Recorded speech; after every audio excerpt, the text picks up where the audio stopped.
To Washington now, where a heated exchange between Defense Secretary Leon Panetta and Senator John McCain is the talk of the town, highlighting a massive political divide over the withdrawal of troops in Iraq.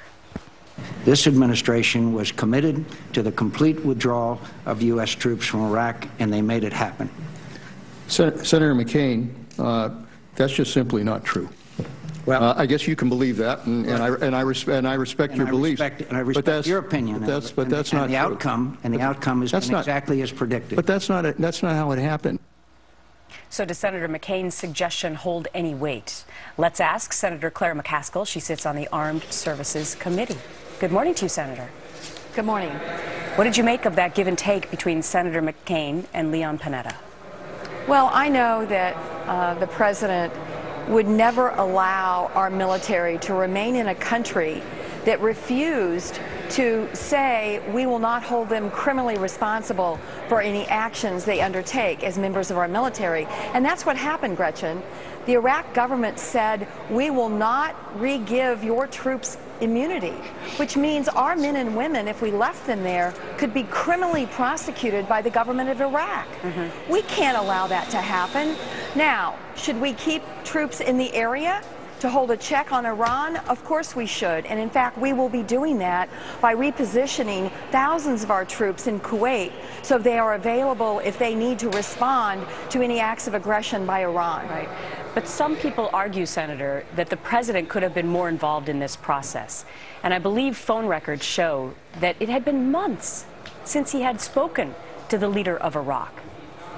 You know, I got to tell you the truth. I don't think there's a massive political divide on this, Gretchen. I think most Americans feel like we have given so much treasure, so many lives, so many taxpayer dollars, and now we have a country that is refusing to say they won't criminally prosecute our soldiers.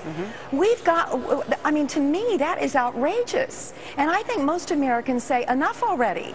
Let's make sure we strategically keep troops in the area so we can protect Israel and make sure we check Iran. But I think it's time for us to get down to a very small troop level in Iraq, especially with the signals that have come from the Iraq government. They don't seem very grateful to me. I want to move on to another topic because this is something that has been near and dear to your heart.